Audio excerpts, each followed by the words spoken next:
Are you Klansplaining again? Hey there, it's Professor Wiseguy here with a bit of a bother. Yesterday I was minding my own business, scrolling around on social media when I saw this. A meme shared by a friend of mine. From now on, all anti-CRT arguments will be referred to as Klansplaining. This little gem came by way of an intermediary from a Dr. Kamika Royal, who is in the education faculty at Loyola University in Maryland. I'm not sure if she originated it or not, but everybody who retweeted, reposted, shared, or otherwise passed it on bears some responsibility. So I suppose that would include me now. Oh boy. Well, what's my problem with an educator posting such a hilarious piece of social commentary? Is it that I was just preparing my gigantic anti-CRT manifesto? No. My problem here is that somebody who should know better is using a logical fallacy as the sum total of an argument. And it's a rather hateful logical fallacy at that. If I'm not misreading the meme, then it essentially says this.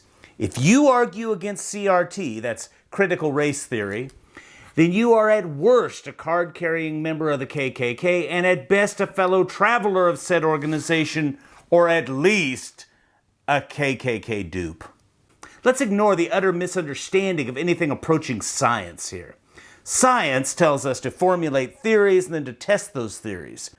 If that testing doesn't allow the questioning of the theory, then you're really saying it's not a theory at all. If, for example, you say that the sun revolves around the earth and any argument to the contrary is forbidden or heretical, then you're behaving like rather unpleasant Catholic authorities in the day of Galileo. But we were going to ignore that. What is at the heart of this meme is a particular flavor of the ad hominem fallacy. Now, if you've forgotten, the ad hominem is the sort of fallacy that kids might employ when they've run out of arguments for why plain M&Ms are better than peanut M&Ms. When you're stuck in that argument, you just get in the other person's face and you say, "Well, you're a big fat dummy head." It has nothing to do with colorful candies. It attacks the person rather than actually engaging the argument. So how is this meme an ad hominem? It basically says, if you hold the opinion I don't like, then you're a violent racist. Frankly, I'd rather be called a big fat dummy head. This particular ad hominem is in the region that borders on another fallacy, the bandwagon. That's the one where you say something like, 98% of people prefer plain M&Ms, therefore they must be better. The name comes from the idea of hopping on some bandwagon going down the street, which, come to think of it, I've never seen anybody do, and joining up. The bandwagon fallacy is all about FOMO, fear of missing out. I don't want to be wrong and left out, so I'd better join in.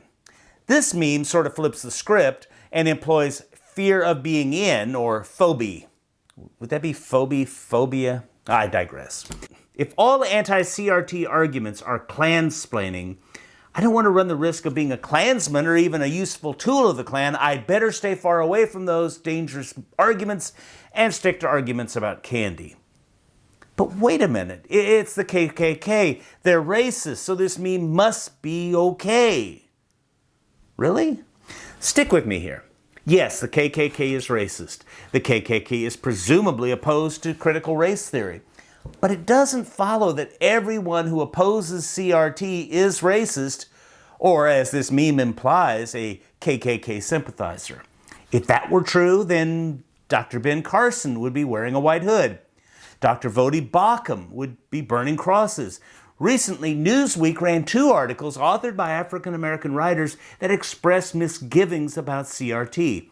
One of these cited numerous African-American parents, including a guy with 2 medical degrees, who were similarly opposed.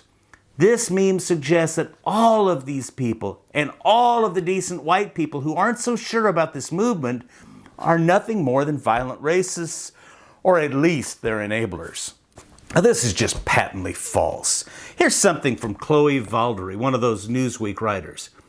We should reject critical race theory's social gospel, not only from a wish to see no one, including white people, dehumanized because of their skin color, but also as an affirmation of the enduring power, beauty, and triumph of Black American life, despite the tragedies we've been made to bear.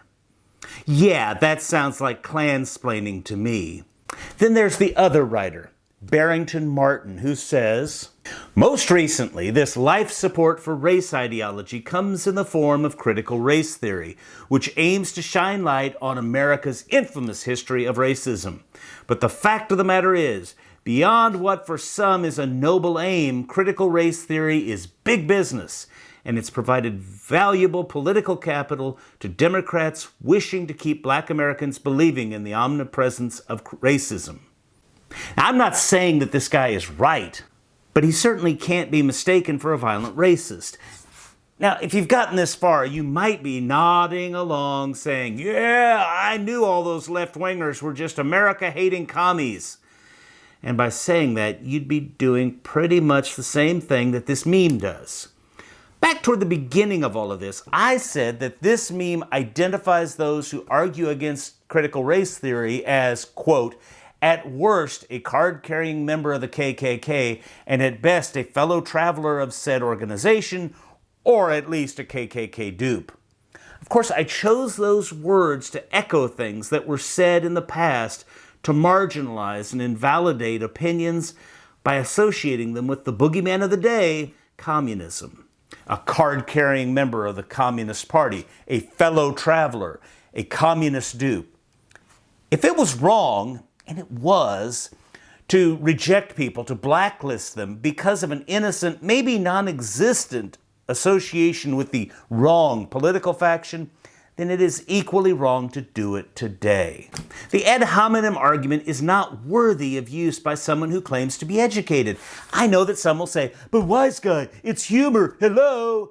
Of course it was an attempt at humor, although mostly funny to those inside a particular bubble of right-think. However, when humor has the effect of shutting down legitimate discussion, it's not really very funny.